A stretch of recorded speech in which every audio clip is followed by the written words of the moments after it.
Furthering my quest to reacquaint myself with horror games, I started cruising around Steam looking for suitable candidates. I quickly stumbled upon Year Walk, a $6 game on Steam that looked not only like exactly the kind of game I can get into, but also like a unique visual and hopefully conceptual take on the horror game idea as a whole. I have been sitting on this one for a while though because of other video projects that were foremost on my mind up until recently, but after finally booting up the game, it became pretty apparent that I could have played this thing whenever, really, without upending my schedule too much. What's with the only 2 directional movement? It's like 2 buttons and a mouse clicking, but only certain objects? HowLongToBeat.com has it listed at an hour and a half. It's almost like... oh, yep, there it is. Mobile port. Now, I'm not one to outright condemn mobile ports on PC, but it does often end up being points against them. Platform plays into maximum game enjoyment more than I think a lot of people might think. I was still optimistic about Year Walk, however, as it was made by Simogo, and, well, I mean, these guys made Device 6.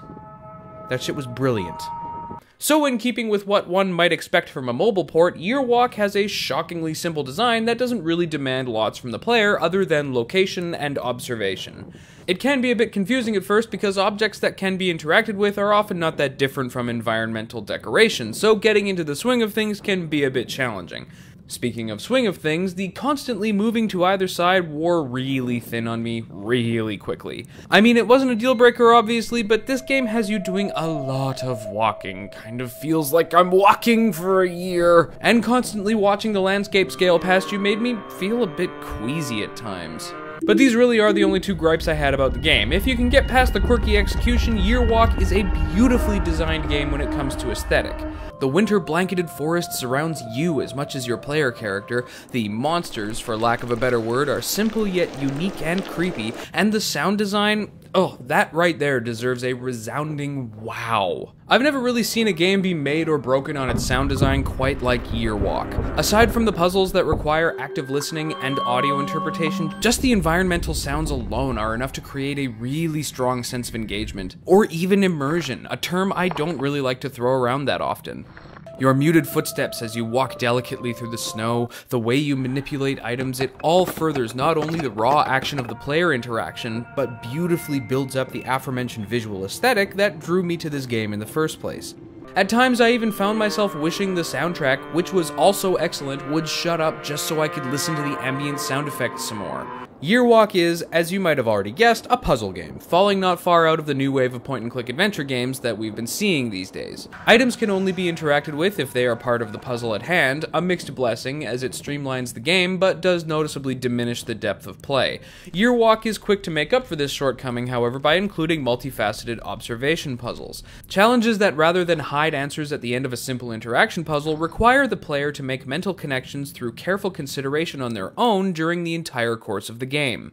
It's not something we see terribly often these days, as sometimes these connections are hard to come by for some or many gamers, and the logic with which they're designed can make sense to the designers, but be totally lost on the populace. Year Walk balances all of these perfectly, and seriously, figuring out the meaning of it all was one of the most empowering gaming experiences I've had in a long time. Of course, this being part of Horror Month, you're all wondering what I think of the scares, and Year Walk is most certainly functionally scary. It's a game that is built on jump scares almost exclusively, but that's not a bad thing. Jump scares work well in a game like this, taking advantage of the game's muted, otherworldly design to keep the player on edge to begin with. The only problem is they're not all that memorable. What I found most interesting about Year Walk as a horror game, however, came in the form of the game's encyclopedia. Year Walk is based heavily on Swedish folklore, and each of the creatures that have set out to scare you receive an entry in a supplemental encyclopedia in the game's menus.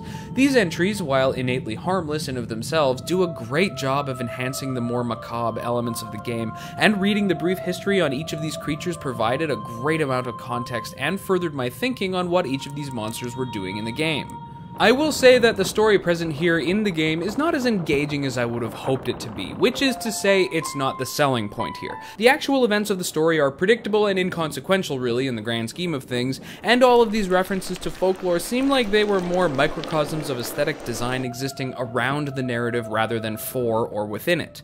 In short, I don't feel like the story was all that necessary or even present for most of the game. Overall, Year Walk is a curiosity that lives up to its mystery and intrigue, even if it's only about an hour's worth of play. If you're looking to have your pants scared off, you better look elsewhere, but if you're looking for a quick hour of creepy, cool, brain-teasing fun, I can highly recommend Year Walk.